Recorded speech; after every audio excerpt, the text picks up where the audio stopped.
question to you. Just give me a second. Give me a moment with Herb. Herb, you're the talk show host. I got to respect you. You're in a very, very noble line of work. Wait a minute. Give me a chance. Give me a chance. We know everything. It may sound ridiculous to Herb. Edgar. It may sound ridiculous to Herb to outlaw the Bible. But I lived under Hitler when they outlawed the Talmud. Edgar, does the name Donahue ring a bell with you at all? Here we go, Herb. Here we go. Here's my question. The music means we're long. Please give me this moment. If a neighbor, after the time that this new law prohibiting possession of marijuana in the home becomes active, if a neighbor smells pot, can the cops break the door down to go and check? No. It's a misdemeanor, Phil. Wait a minute. I want to know if they can break the door down to go. Well, then what good is the law? How are we going to catch these people? The law specifies what crimes are severe, what crimes are break the door down. So you can't break a door down to go bust a pot smoker inside his home. Then why do we have the law talking about the commission of a felony? All right, and we'll be back in just a moment.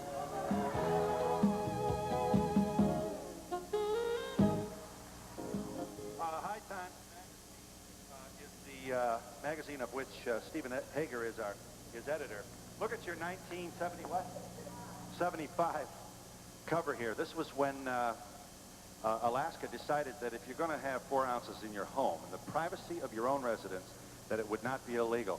This kind of imagery has upset not a few proud Alaskans who feel that the focus on this issue makes it look like you're all kind of Wild West, anything goes up here, and you're much too liberal.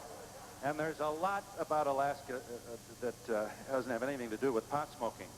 You also have to step up to the plate and be honest that your liberal laws have apparently promoted an increased use of marijuana among young people. Against these very distracting arguments, steps forward the erudite Edgar, Boyko, and others to say, I don't like it, I don't think you should do it, I don't think anybody ought to alter their consciousness, but I don't want anybody coming into my home to tell me what I can do in the privacy of my own room.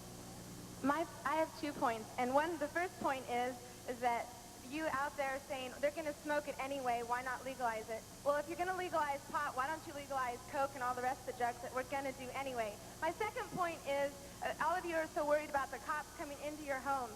Well, do they come in now when children under 21 are drinking beer and doing all their other stuff? Do they come in now? Why will they come in then?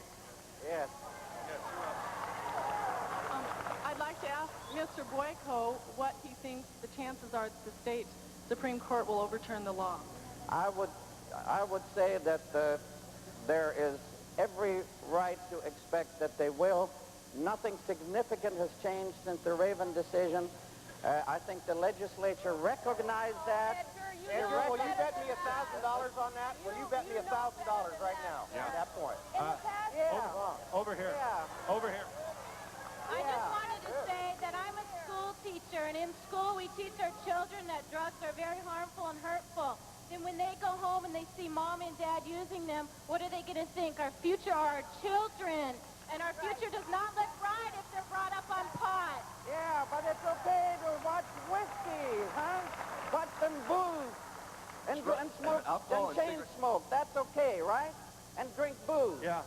How do you explain the fact that you can have it in your home, but it's illegal to buy it to take it home? Is this a contradiction? That is a dumb law, and that should have been changed, but they changed it in the wrong direction. Is it possible that this would be the pin on which the Supreme Court might overturn the liberalized private possession law? No, because they created that. They created it. The voters never created that. The court did, not the voters. Yes. Marie, you get to speak. Yes. Yes.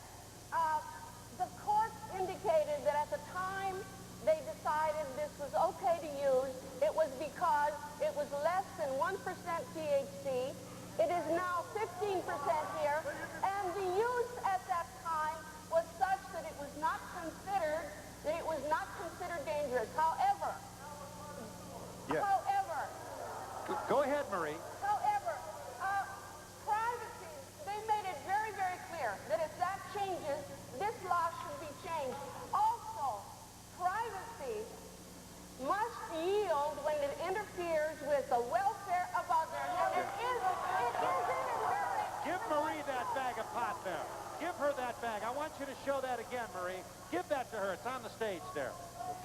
Just give it to her. Marie, hold that up. You made this early. If you joined us late, this is 4 ounces of marijuana. She wants you to know that that's a lot of pot. Show them the number of J's you can make with that. You know, Phil, I wish that Where we is would it? remember... Show them this. 290, a 19-year-old in our state has the opportunity to have 290 joints in his possession. Now, listen, this not only makes users out of our children, it makes dealers out of our children. And we'll be back in just a moment. Thank you.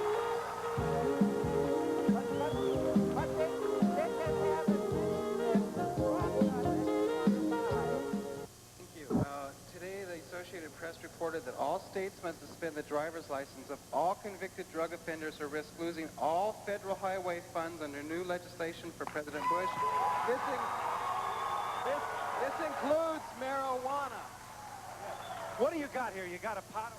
That's partially 4 ounces, but I'd like to ask if the issue is privacy, then is it all right for a person to smoke a joint each night and drive a school bus each day? But once again, is it all right for a person to drink alcohol and drive? Alcohol leaves the system much quicker than That's true. marijuana. Hold on to it. I got a real live doctor here who treats drug addicts. I know that because she just told me. Let's give her a moment here.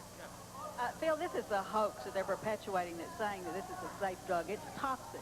And it's bad for your system. It's bad for children. It's bad for adults. I think most people agree. All of which is irrelevant. Hold it just a moment. Should we have laws prohibiting it? Let the woman talk. But what they're selling on the streets now, the street drug, is 15% THC, and that's higher than what the UN says hash is, and hash is a felon. The potency of marijuana has not changed in 8,000 years. Phil, I just wish this on. Phil, can I make one point here? Please let this woman talk. We have only a minute left.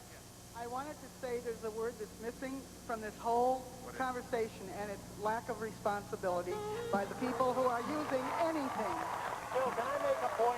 Phil, I think the bottom line is here, we have to teach our children to make better choices for ourselves, no matter what their parents or friends do. Phil, I'll tell you what the bottom line may be. The bottom line... As an adult, I should have the right to do what I want to do in my own house. If it hurts me, it hurts me. I'm not going to drive. I'm responsible.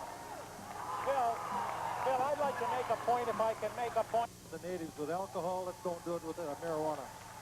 The issue is that the use of marijuana is a disease. It's a chemical dependency issue, as is alcohol. That America is an addictive society, and until we start talking about it and doing something about it, we're not going to make any progress, and today's the first day to do it. You know, we haven't even talked about the economic ramifications of this issue. Is marijuana second only to corn as the agricultural harvest crop of profit in the lower 48? No, it's the biggest crop in America. I just want to say, where are people going to buy it? It's illegal to buy it, and where there's smoke, there's fire. Marijuana makes people lazy, and our jails are packed with people who don't want to work and can't work because they're stoned.